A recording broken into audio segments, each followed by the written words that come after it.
Saudara ahli, terkait tadi transkrip yang sempat saya bacakan, secara keilmuan saudara, apa yang bisa saudara sampaikan? Kalau dari sudut teks itu pada sudut perlokusinya, Iya. karena ada penentangan kepada IKN. Iya. Sementara secara filosofis IKN itu sudah selesai. Secara filosofis sudah selesai karena sudah ada undang-undangnya. Selesai. Kecuali kalau liar, itu pun harus juga dengan kritik. Ini kan sudah selesai. Secara filosofis itu kan berangkat dari sudah ada undang-undang IKN, lalu dikomentari atau dikritik dengan itu, tapi juga tidak pakai data, tidak datanya. Bilang tidak pakai data, kalau tidak pakai data, itu benar Pak. Kalau tidak pakai data yang akurat, maka itu bohongan, hoax gitu loh Pak. Jadi jangan menyimpulkan bahwa di dalam perkara ini terdapat bohongan mana data tidak tentang Pak. Bapak cukup dalam praktek itu. Iya. Maksud saya adalah enggak. Maksud saya, omongan saya bahwa tidak pakai data terbukti dari banyaknya apa istilahnya? Banyaknya massa yang muncul, tanda petiklah massa setempat atau massa mana yang tidak setuju dengan ucapan itu. Itu perlokusi. Oke. Saya agak terkejut dan sungguh-sungguh sangat kecewa dengan saksi ahli. Siap. Seperti ditegur oleh majelis tadi bahwa saudara jangan membuat kesimpulan bahwa itu tidak dengan data. Nanti kalau diadu data gimana panjang kita sidang kita, gitu kan ya. Dan yang membuat saya lebih prihatin lagi dan sangat kecewa adalah hanya saudara ahli hanya mengatakan buktinya banyak reaksi. Astagfirullahaladzim. Banyak reaksi kok menjadi bukti bahwa si terdakwa, si pembuat tadi tidak punya data akurat. Wah, ini kelas profesor seperti ini, itu mengerikan sekali buat saya yang pertama. Yang kedua masih soal lokusi tadi, seperti diulang-ulang tadi bahwa itu menjadi clear, yang paling tahu adalah si pengucap, si penutur. Oke? Dan kesempatan ini saya manfaatkan sekali lagi, ketika ngomong tempat jin buang anak, itu tidak ada niat saya. Tidak ada niat saya untuk menghina, merendahkan teman-teman di Kalimantan. Terima kasih.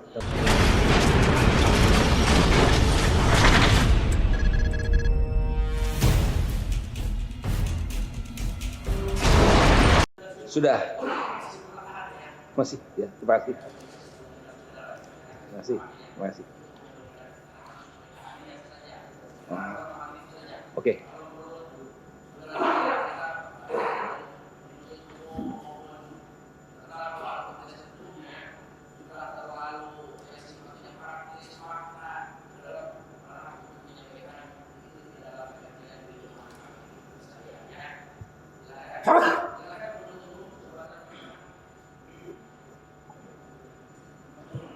Saudara ahli ya, sehat, ngadap yang mulia aja. Saudara ahli, kemarin kalau nggak salah ditanya yang mulia ketua majelis, bidang keahlian saudara terkait filsafat ya, filsafat bahasa. Bisa saudara ahli jelaskan filsafat bahasa itu maksudnya apa? Saya jelaskan yang mulia. Terima kasih. Filsafat bahasa terkait dengan tindak bahasa yang berkaitan dengan kehidupan real, gitu ya. Itu Prof, suaranya nggak kencang dikit. Dengan kehidupan real yang berbeda dengan misalnya linguistik atau forensik bahasa, berkaitan dengan 3 hal yang menjadi perhatian. Pertama adalah niat seseorang, kemudian yang kedua wujud niat itu sebagai apa gitu. Dalam kaitan ini kepada sebagai tulisan misalnya gitu. Lalu yang ketiga disebut dengan efek perlokutif, yakni apa yang menjadi kesan atau respon dari orang yang mendengar itu. Kira-kira begitu filsafat bahasa. Oke, berarti tergantung niat ya. Di BAP saudara disilahkan dengan lokusi ya. Ya. Lokusi. Ya? Lokusi, dan perlokusi. Ya. Lokusi. Ya. Bisa saudara berikan ini nggak contoh untuk semacam tatanan bahasa, kemudian makna filsafatnya dihubungkan dengan lokusi, ilokusi dan perlukosi tersebut. Ya, kalau contoh sehari-hari, misalnya di ruangan ini, kolega kita mengatakan ini sudah jam 12.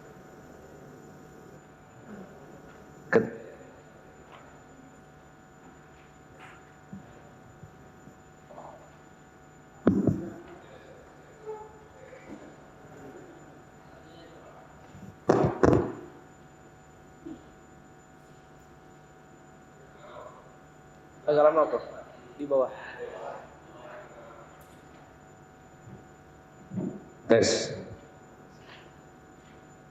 Di ruangan ini diumpamakan kita akrab dengan seorang kolega kita dan kolega kita itu akrab ya dalam pengertian ini. Mengatakan ini sudah jam 12. Tentunya secara linguistik tidak bisa dikatakan memang ini jam setengah 12. Memang ini jam 12. Ada apa maksud dia? Ternyata teman kita itu minta kita menraktir makan siang dia. Bisa terjadi seperti itu. Itu lokusinya. Ilokosinya ya. Ternyata dia ilokosinya keluarnya sudah jam 12. Tapi kita tidak bisa lihat, tidak bisa menggarisbawahi maksud dia.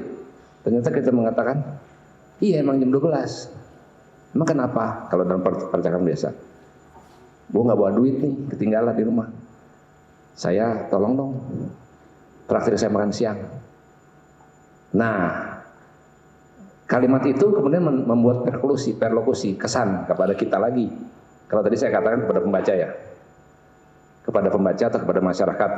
Kalau tadi kepada kita, karena kita yang diajak ngobrol, maka kita berdasarkan lokusi dan ilokusi dia, kita mau nggak, bersedia nggak traktir dia, gitu. Kesan kita, oh iya dia nggak punya uang, nggak bawa uang, ya udah, yuk makan bareng saya ke bawah, gitu. Begitu yang mulia. Perlukosi atau yang Prof sampaikan tadi, respon yang muncul dalam diri ya. Nah, itu satu bisa bagian. bersifat negatif atau positif? Ya kalau dia respon. Misalnya saya berniat. Itu respon dari pembaca atau pendengar ya? Iya. Tadi dari pendengar. Pendengar. Ya.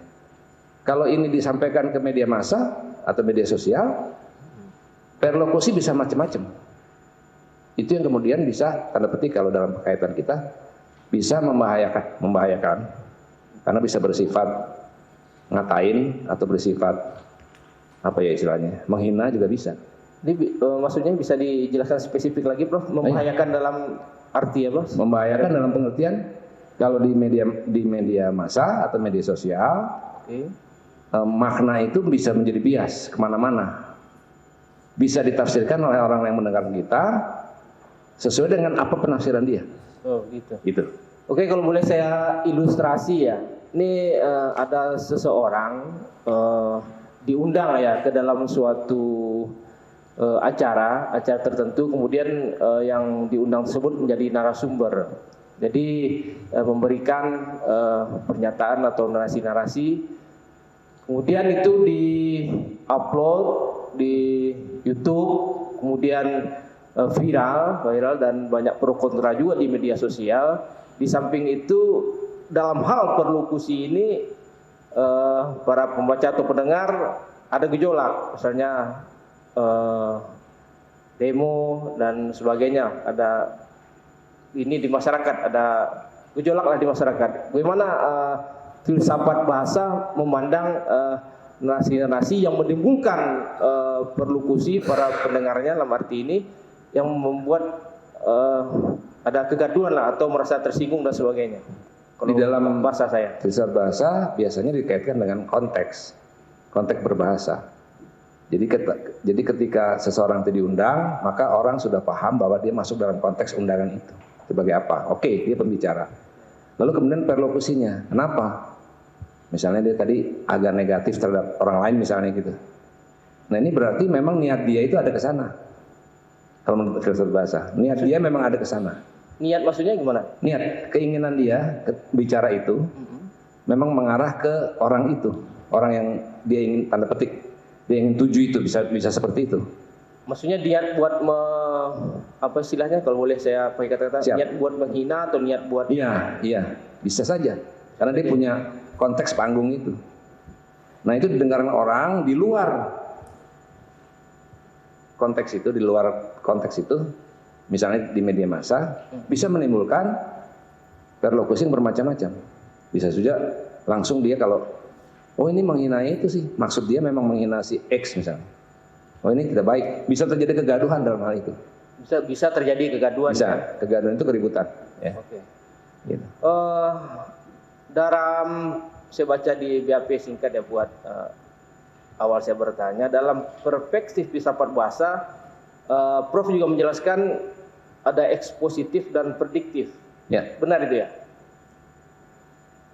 Ada yang? Nah, ada nggak di filsafat bahasa mengenai istilah ekspositif, Oh ya. prediktif? Itu bisa dijelaskan? Kalau orang itu mengatakan saya mengkritik, kritik itu keilmuan tersendiri yang memang membutuhkan data yang kuat, akurat, sehingga dia bisa menunjukkan data-datanya. Tapi kalau dia berdasarkan opini pribadinya, dalam ilmu pengetahuan filsafat bahasa itu, dia bersifat tadi, yang disebut tadi, opini pribadi. Yang mulia. Opini pribadi. Artinya, kalau dalam pengetahuan ilmiah, opini pribadi belum dijadikan. Itu bisa mengandung, bisa dimasukkan ke ini apa istilahnya? Kritik gitu. Kritik? Macam, tidak, kalau dalam pengertian ilmiah dan bahasa. Itu tidak kritik ya? Bukan kritik, ngatain itu namanya. Bukan kritik ya? Ngata-ngatain. Ngata-ngatain bahasa ngata-ngatain. Ya, bahasa Jakarta ngata-ngatain. Nggak pakai data. Karena ujungnya bisa menimbulkan hoax, omong kosong, atau fitnah, tuduhan palsu. Kalau tidak ada data-data yang valid, ujungnya Ya. bisa menimbulkan hoax ya. Hoax. Yang kata Profesor. Hoax itu artinya informasi bohong atau fitnah, tuduhan palsu, tuduhan tidak berdasar. Itu artinya dalam pengertian bahasa. Ya, makasih. Dari saya cukup.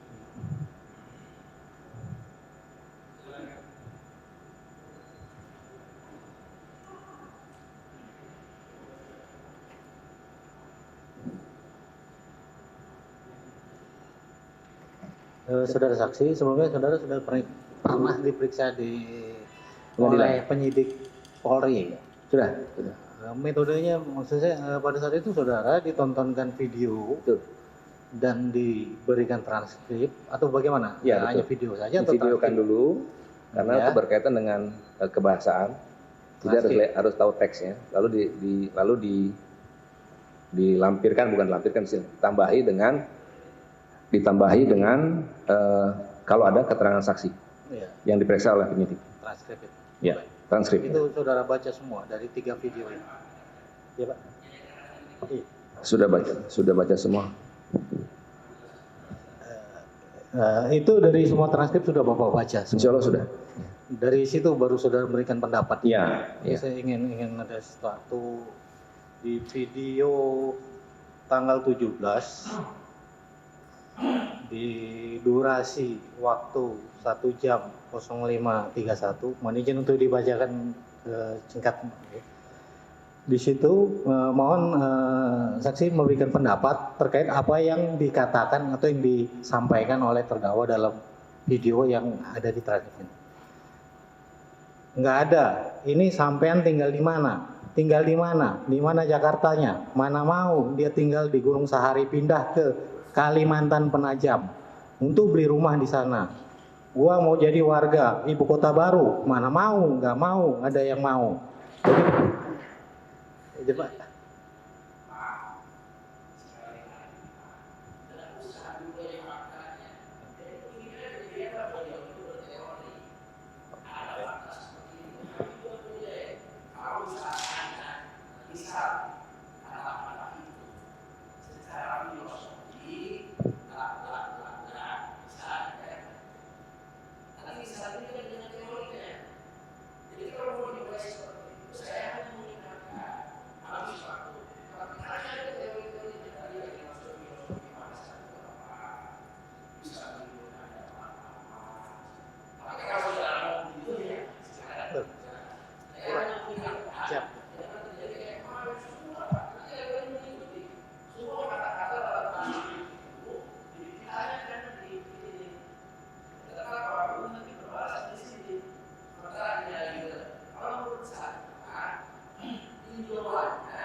saudara ahli, terkait tadi transkrip yang sempat saya bacakan, secara keilmuan saudara, apa yang bisa saudara sampaikan?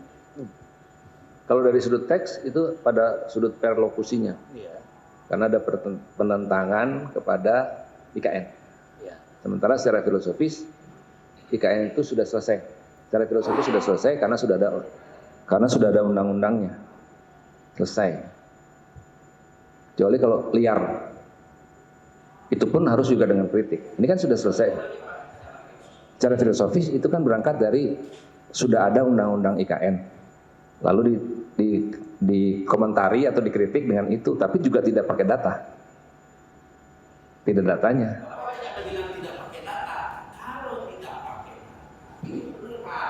Kalau tidak pakai data yang akurat, maka itu bohongan, hoax itu loh Pak. Jadi jangan menyimpulkan bahwa di dalam perkara ini terdapat bohongan data itu apa? Bapak cukup dalam perkara ini. Iya, iya. Tidak boleh masuk ke data Pak. Maksud saya adalah enggak. Maksud saya, omongan saya bahwa tidak pakai data terbukti dari banyaknya apa istilahnya? Banyaknya massa yang muncul, tanda petiklah massa setempat atau massa mana yang tidak setuju dengan ucapan itu. Itu perlokusi. Enggak. Oke. Ya. Ya.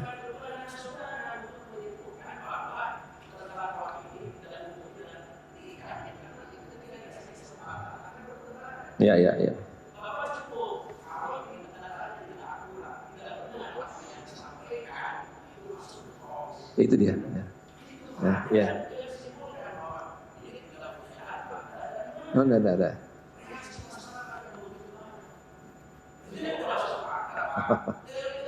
Siap. Oke. Yang mulia. Silakan Pak.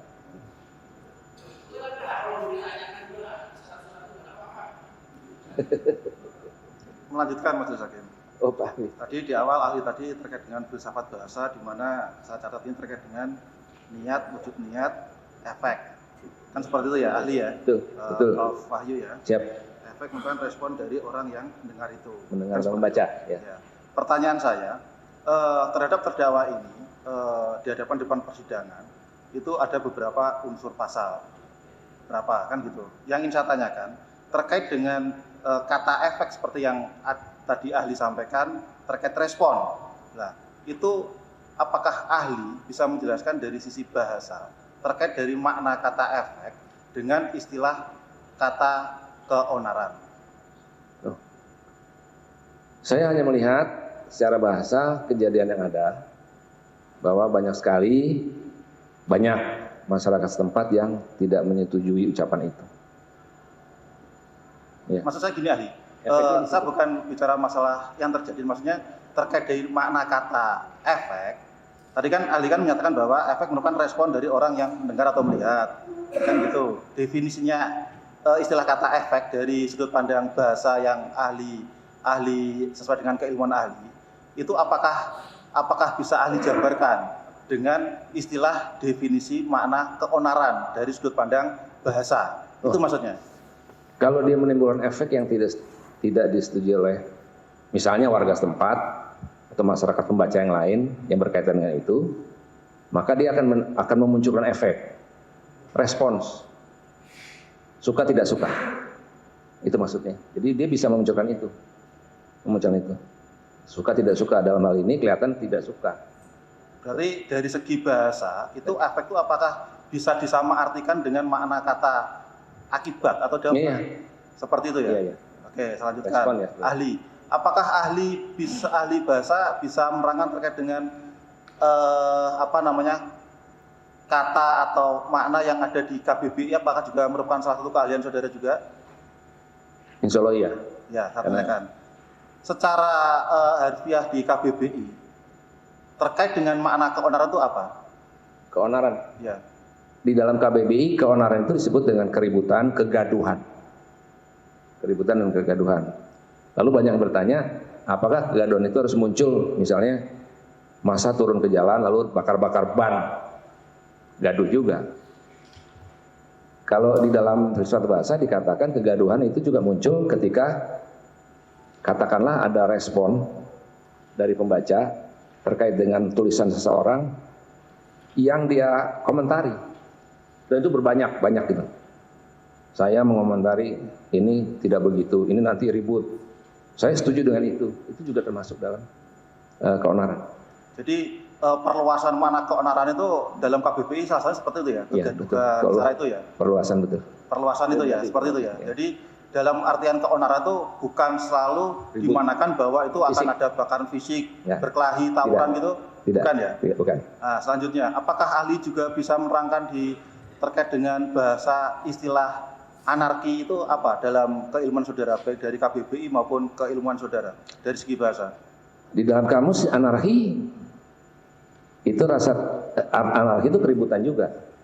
Biasanya sih dalam konteks kalimat disebut dengan anarkitis, bersifat kata yang bersifat bisa menimbulkan keributan, anarkitis. Jadi bersifat. Begitu ya. Seperti itu. Iya. Kalau untuk dari tatarannya itu antara keonaran dengan anarki itu? Anarki dan keonaran terjadi kejadiannya. Anarki baru sifatnya anarkitis tadi kan. Jadi dia bisa mengarahkan pembaca bersifat anarkitis. Itu. Izin yang mulia melanjutkan. Saudara ahli ya, saya pengen menanyakan istilah ya atau kata-kata secara filsafat, tempat jin buang anak itu apa kalau secara filsafat? Oh maksudnya filsafat bahasa. Di dalam bahasa tempat jin buang anak masuk ke dalam ungkapan. Ya, itu dibedakan dengan kata-kata. Kata-kata itu bersifat makna yang pasti. Kalau ungkapan bersifat ada sifatnya yang metaforis, ungkapan. Metafor, ya, Jadi ungkapan. misalnya ingin membandingkan bahwa sebuah tempat yang sepi dibandingkan bahwa itu tempat jin buang anak. Boleh saja. Gitu. Boleh saja. Tapi ingat di dalam filsafat bahasa juga disebut ada kata sakti, istilah sakti. Sakti itu artinya sesuatu yang menguasai orang lain. Sesuatu yang menguasai orang lain. Sifatnya apa ya istilahnya? Sifatnya agak kejiwaan gitu. Jadi kalau kita disebut oleh orang lain di luar Indonesia itu begana, begini, begitu, kita marah Pak, karena sakti kita sebagai orang Indonesia tergetar Pak, marah kita Pak. Nah ini sama, ada orang mengatakan jangan ke tempat Pak Hakim Ketua yang mulia, karena di tempat Pak Hakim yang Ketua tempat jin buang anak. Yang marah siapa Pak? Jadi kalau kata-kata kuntilana, genderuwo itu secara filsafat bahasa. Oh kalau kata kuntilanak genderuwo Itu ungkapan juga, metafor juga. dia harus dilihat konteksnya. Masuk ungkapan nggak?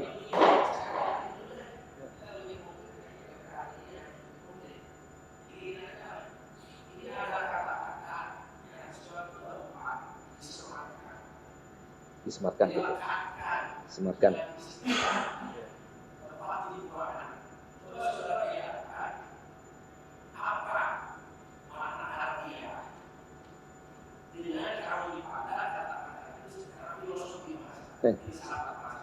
Kalau harfiah, saya tidak melakukan penelitian kepada masyarakat di situ ya. Kalau katakan harfiahnya, ya makanya teorinya tentu. Ya. Oke. Kalau filsafat bahasa mengatakan itu akan membuat sesuatu yang membuat orang lain terhina atau apalah, sehingga nggak suka dia karena ada sakti dia di dalam hati bahwa itu bukan tempat buang jin anak kok, bukan tempat jin buang anak. Jadi jangan ngomong gitu Pak Hakim misalnya gitu, karena itu terlibat dengan sakti saya dalam filsafat bahasa begitu. Nah itu kejiwaan ya sifatnya, kejiwaan.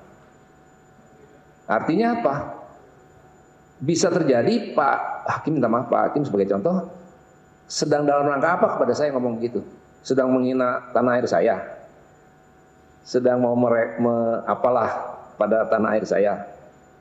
Maka terjadi peristiwa yang seperti Pak Edi itu, banyak masyarakat setempat yang kemudian protes. Bahkan ada masyarakat lain yang juga protes, bukan masyarakat tersebut aja. Pas itu dari tanya mulia. Satu lagi Itu secara makna ya, makna filsafat, gaya atau intonasi itu berpengaruh nggak? Misalnya contoh dengan mimik muka marah, gaya berapi-api dengan orang yang bercanda, seperti sama rekan saya kan, oh lu mana sih, bikin ketawa gitu kan, lu tinggal jauh amat sih tempat jemur anak gitu misalnya, tapi konteksnya bercanda. Itu. Tapi maksudnya, bentar dulu, dengan maknanya bisa berbeda nggak dengan orang yang menyampaikan berapi-api, mimik muka marah misalnya ya, ini contoh dengan intonasi yang keras, itu berbeda nggak maknanya? Ya. Padahal kata-katanya sama kan? Dan riset bahasa bisa berbeda tergantung perlokusi masyarakat. Kalau dalam konteks saya mungkin saya nggak marah itu, karena memang sakti saya kan nggak ada di situ, misalnya ya. Tapi dalam orang-orang lain yang saktinya di situ, mungkin marah loh. Jangan meledek tempat lahir saya. Ini tergantung perlokusi tadi ya? Iya, tergantung perlokusi dan konteks. Jadi apa yang terjadi bisa dilihat dari faktanya. Terima kasih ya, cukup. Ya.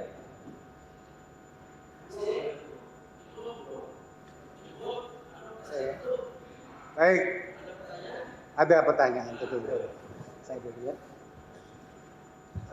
Saudara ahli, Siap.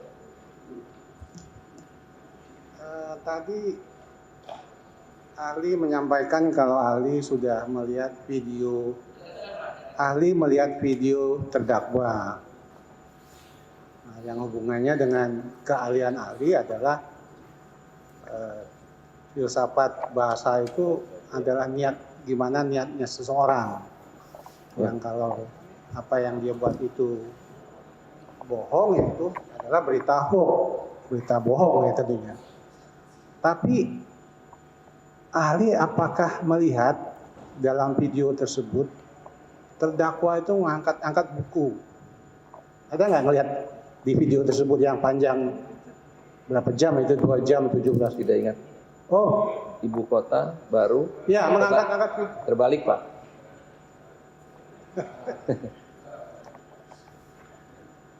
terdakwa Ibu ini kota baru. pada saat mengangkat buku, melihat. Ingat. Oh, tidak melihat. Tidak ingat. Di sini tentunya pada saat dia menyampaikan dalam video tersebut dengan buku inilah bagaimana.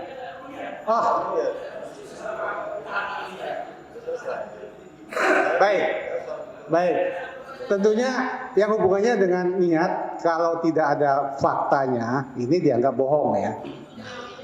Itu teorinya. Jadi kalau ada faktanya, itu tidak bohong. Iya. Betul. Bukan begitu, bukan secara mentah begitu. Bisa menimbulkan, tadi kan saya katakan, bisa menimbulkan bahwa masyarakat bisa menganggap itu hoax, perlokusi masyarakat, ya bisa menganggap itu hoax, ya, atau tidak. Kejadiannya adalah banyak masyarakat yang melaporkan kepada polisi kan gitu. Saya melihat kondisi itu. Siap. Nafsu gue. Iya.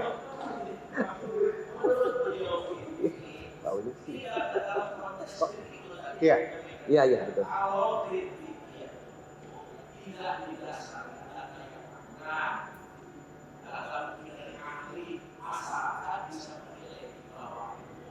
Iya.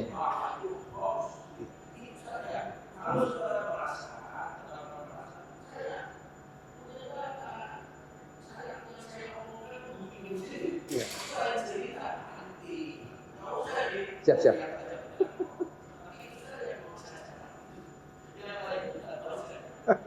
Baik, ada satu lagi. Tapi sebenarnya saya tidak ingin juga menyampaikan fakta, tapi ahli di sini menyampaikan kalau IKN itu sudah final. Padahal video yang dibuat ini tanggal 17 Januari 2022. Secara undang-undang itu disahkan tanggal 18 Januari 2022. Jadi saya hanya menyampaikan kepada ahli ini belum final pada waktu itu. Iya. Apakah bisa diterima oleh? Saya tidak mau menjawab yang itu. Oh, tidak mau menjawab ya. Perdebatan.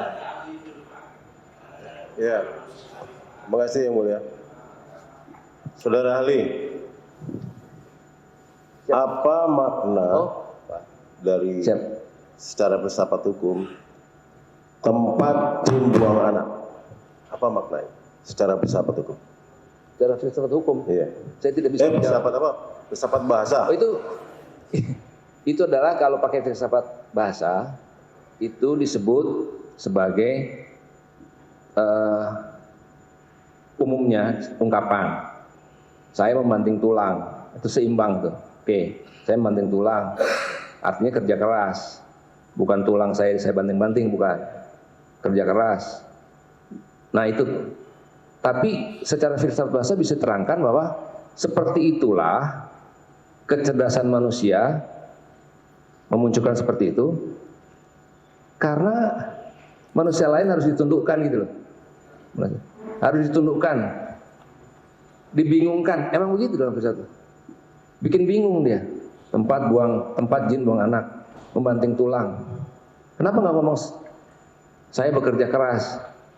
Efeknya tidak sedahsyat kalau saya bilang membanting tulang. Maknanya apa? Oh, kalau bukan maknanya. Makna biasa mengatakan ada suatu tempat kosong yang tidak jelas siapa pemiliknya, hutan belantara misalnya. Lalu itulah disebut karena dia bingung siapa tempatnya. Itu tempat jin buang anak. Kan nggak mungkin ditanyakan kepada jin apakah di situ buangnya. Itu anu aja metafora dia. Tempat kosong ya. Terus secara filsafat bahasa lagi, proyek oligarki. Apa? Iya, proyek oligarki. Ya, kalau dalam hal itu bisa dikaitkan dengan pengertian politik sistem pemerintahan. Sistem pemerintahan yang dikerjakan oleh sekelompok orang. Proyek karena itu sebentar aja, pada saat IKN aja. Proyek bukan seterusnya. Itu. Untung tidak disebutkan Indonesia adalah oligarki. Oke juga saya bilang. Kalau disebutkan maka itu terjadi penghinaan pada Indonesia. Bukan oligarki Indonesia. Itu maksudnya proyek. Kerjaan yang hanya sesingkat dibentuk orang-orang tertentu untuk mengerjakan suatu proyek atau pekerjaan. Oligarki dalam pengertian ini juga harus dijelaskan oleh yang bersangkutan. Apakah maksudnya yang sebenarnya apa? Karena itu memang artinya secara bahasa kumpulan orang yang iya, oke. Ini dengarin teh kata-katanya. Secara filsafat bahasa lagi. Oi, nanti siapa yang bangun situ? Banyumas.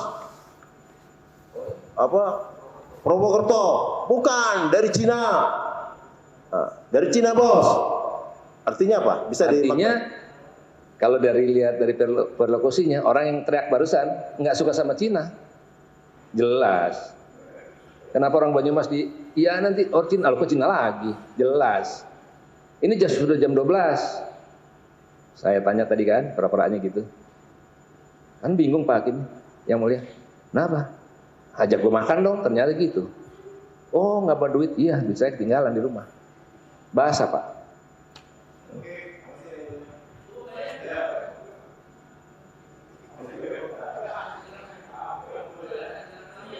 Terima kasih.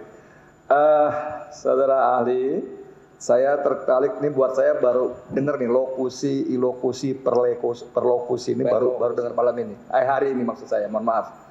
Nah, yang mau saya tanyakan adalah apakah lokusi itu akurat? Jadi pada contoh kasus udah jam 12 nih. Gitu. Niatnya apa, ngomong apa gitu kan? Apakah itu bisa diketahui secara akurat oleh si audiensnya? Makanya nanya Pak Hakim, kenapa sih duit saya ketinggalan? Oh, berarti maksud dia, lokusi dia menjadi clear ketika ada penjelasan lebih lanjut. Iya. Atau pertanyaan atau penjelasan lebih lanjut. Ya, kalau hanya jam 12 nih, nggak bisa Pak. Nggak bisa. Iya. Oke. Karena nggak ketahuan tujuannya. Bisa jadi misalnya yang ngomong jam 12 nih, yuk kita sholat zuhur, kan bisa juga kan? Bisa. Oke. Jadi pada konteks mau nggak mau fakta lagi majelis gimana ya? Mohon maaf, saya hilang. Oke. Iya, oke. Saya tinggal. Oke, maaf. Saya agak repot itu memang tadi itu.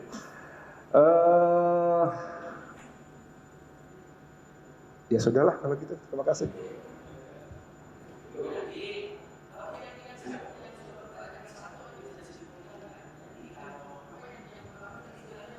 Lokusi. Lokusi, ilokosi, perlokusi.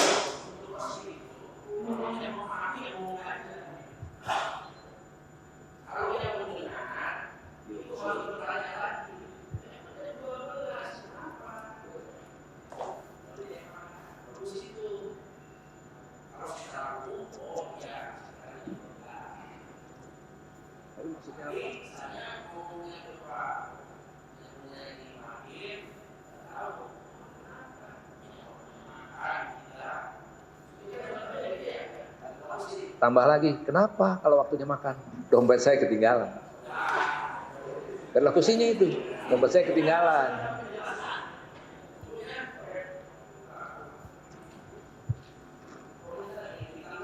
Tanggapi, terima kasih. Mohon maaf yang mulia, saya agak sulit menyusun kata-kata, tapi inilah saya. Saya agak terkejut dan sungguh-sungguh sangat kecewa dengan saksi ahli. Seperti ditegur oleh majelis tadi, bahwa saudara jangan membuat kesimpulan bahwa itu tidak dengan data. Nanti kalau diadu data gimana panjang kita sidang kita, gitu kan ya. Dan yang membuat saya lebih prihatin lagi dan sangat kecewa adalah hanya saudara ahli hanya mengatakan buktinya banyak reaksi. Astagfirullahaladzim. Banyak reaksi kok menjadi bukti bahwa si terdakwa, si pembuat tadi tidak punya data akurat. Wah, ini kelas profesor seperti ini, itu mengerikan sekali buat saya yang pertama. Yang kedua masih soal lokusi tadi, seperti diulang-ulang tadi, bahwa itu menjadi clear, yang paling tahu adalah si pengucap, si penutur. Oke? Dan kesempatan ini saya manfaatkan sekali lagi, ketika ngomong tempat jin buang anak, itu tidak ada niat saya. Tidak ada niat saya untuk menghina, merendahkan teman-teman di Kalimantan. Terima kasih, Yang Mulia.